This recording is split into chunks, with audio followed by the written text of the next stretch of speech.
y vamos a estar reflexionando en el capítulo 18 de nuestra Confesión de Fe Bautista, y ya estamos en el párrafo 2. El domingo pasado nuestro pastor pudo exponer, reflexionar un poco acerca del párrafo 1 del capítulo 18, acerca de la seguridad de la gracia y la salvación, y vimos la posibilidad de algunas personas dentro de la iglesia de poder estar engañados y tener una falsa seguridad, pero también vimos el consuelo, la realidad de que sí es posible que creyentes genuinos puedan tener esa seguridad. Vamos entonces a enfocarnos un poquito en lo que dice nuestra confesión de fe en el párrafo 2 del capítulo 18.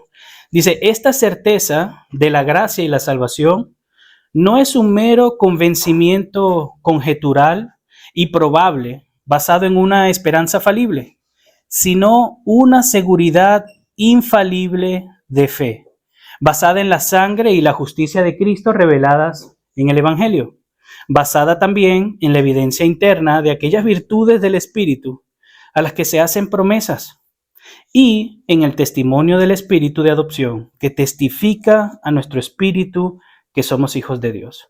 Y como fruto de ello, mantiene el corazón humilde y también santo. El domingo pasado vimos que es cierto que pueden haber personas engañadas, pero también vimos que es real nuestra certeza.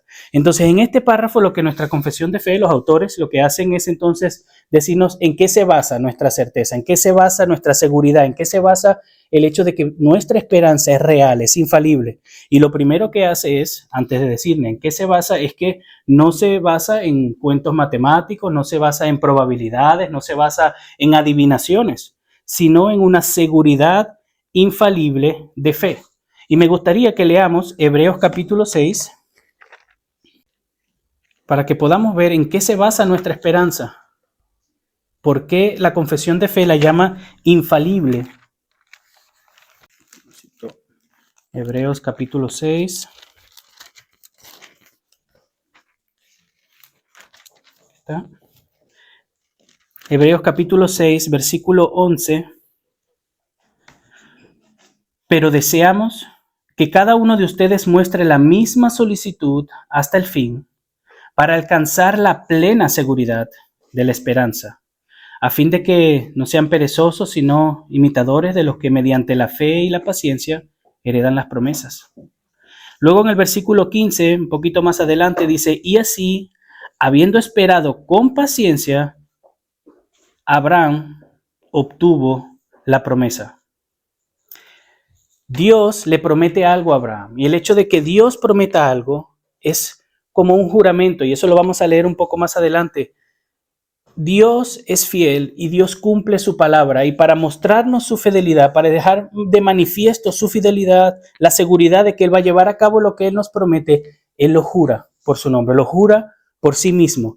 Ahí es donde radica la infalibilidad de nuestra esperanza. Nuestra esperanza no es una conjetura matemática, no es una probabilidad, sino que está arraigada en la palabra de Dios, en su fidelidad, en su promesa, en su juramento. Nuestra seguridad es infalible, no porque lo pensemos nosotros, sino porque es Dios quien nos da esa esperanza, es Dios quien nos promete la vida eterna, es Dios quien nos da la salvación y radica en Él. Pero después de decir la confesión de fe que no se basa en una conjetura, no es algo matemático, ¿verdad? Nos dice en qué sí se basa y nos expande un poco esta realidad y nos da tres fundamentos, tres cosas sobre las cuales se basa esta seguridad. Sí, la infalibilidad de la palabra de Dios, de su juramento, de su promesa. Pero lo primero que dice es que se basa en la sangre y la justicia de Cristo reveladas en el Evangelio. En la confesión de Westminster dice en las promesas del Evangelio.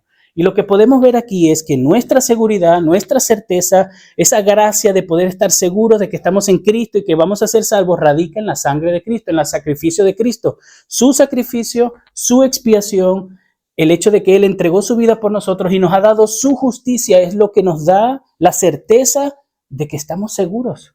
No es la medida de nuestra fe. No es mis obras, mi confianza. No, es el hecho de que Cristo cumplió la obra en la cruz perfectamente, suficientemente por nosotros. Ahí radica nuestra seguridad. Ahí radica esta salvación, esta certeza que nosotros tenemos de nuestra esperanza. Lo segundo que dice, basada también en la evidencia interna de aquellas virtudes del Espíritu a las que se hacen promesas. Me gustaría aquí que vayamos a 2 de Pedro. 2 de Pedro, capítulo 1, a partir del versículo 4 al versículo 7, dice la palabra del Señor, por ellas Él nos ha concedido sus preciosas y maravillosas promesas, a fin de que ustedes lleguen a ser partícipes de la naturaleza divina, habiendo escapado de la corrupción que hay en el mundo por causa de los malos deseos. Por esta razón también, obrando con toda diligencia, añadan a su fe virtud, y a la virtud conocimiento, al conocimiento dominio propio, al dominio propio perseverancia, a la perseverancia piedad, y a la piedad fraternidad, y a la fraternidad amor. Pues estas virtudes, al estar en ustedes y al abundar, no los dejarán ociosos ni estériles en el verdadero conocimiento de nuestro Señor Jesucristo. Amén. Dios no solamente nos ha dado la promesa del Evangelio, sino que nos ha dado la promesa, el sello del Espíritu Santo, la garantía de que Dios mora dentro de nosotros como garantía, y Él produce en nosotros el querer, el hacer, produce fruto en nosotros. Y eso es una evidencia, eso es una base de nuestra seguridad. ¿Por qué estamos seguros? Porque Él nos ha prometido la salvación. ¿Por qué estamos seguros? Porque Él está obrando en nosotros paciencia, dominio propio, perseverancia. Si nosotros podemos ver estas virtudes en nosotros, podemos estar seguros de que Él está obrando en nosotros, de que Él mora dentro de nosotros. Y si Él mora y obra en nosotros, estamos en Él. Porque todo aquel que tiene el Espíritu de Cristo es de Cristo. Y nuevamente vemos ahí cómo la Escritura avala lo que nuestra confesión de fe resume en una oración. Y por último dice, y en el testimonio del Espíritu de adopción que testifica nuestro espíritu que somos hijos de Dios. Y eso lo vemos claramente en Romanos capítulo 8. Romanos capítulo 8, versículo 15. Dice, pues ustedes no han recibido un espíritu de esclavitud para volver otra vez al temor, sino que han recibido un espíritu de adopción como hijos, por el cual clamamos, Abba, Padre. El Espíritu mismo da testimonio a nuestro espíritu de que somos hijos de Dios. Amén. Dios en su palabra nos provee las promesas, nos provee el Espíritu Santo. Dios mismo mora dentro de nosotros, en el creyente, produce fruto, pero también da testimonio a nuestro espíritu de que somos sus hijos. Si estamos en Él, podemos tener esta seguridad. A veces es difícil, a veces hay que orar, hay que perseverar, hay que buscar, pero es posible que los creyentes genuinos tengamos esta certeza, esta seguridad. Y al final, la confesión de fe termina diciendo, y como fruto de ello, mantiene el corazón humilde y también santo. ¿Por qué, hermanos? Porque algunos estaban diciendo, y quizás hoy en día, quizás algunos de ustedes piensen, bueno, pero si estamos tan seguros, entonces no hay que hacer nada. Si ya está listo, ya está hecho, ya está cocinado, no tenemos que hacer nada. No, hermanos, esta enseñanza de la seguridad de nuestra salvación, de la certeza de nuestra esperanza, debería de movernos a obedecer, debería de guiarnos a entregarnos más por Dios, debería de mantenernos humildes porque no la merecemos.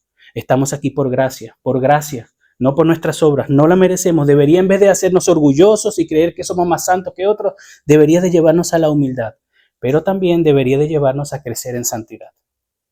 Ese es el punto. Esta enseñanza no nos va a llevar a tirarnos en una cama y a esperar que el Señor venga y a no procurar guardar nuestros corazones porque el Señor ya me salvó y estoy salvo. No. Si esta enseñanza cala en nuestros corazones y si esta enseñanza está basada en la Escritura, que lo está, como lo hemos visto, debería de producir en nosotros humildad y santidad. Dios pone en nosotros el querer como el hacer, pero somos nosotros los que nos esforzamos. Hermanos, esta esperanza es una fuente para que nosotros, descansando en el Señor, podamos perseverar en la santificación como una evidencia de que ya hemos sido salvados por gracia. Bien, vamos a dejarlo ahí.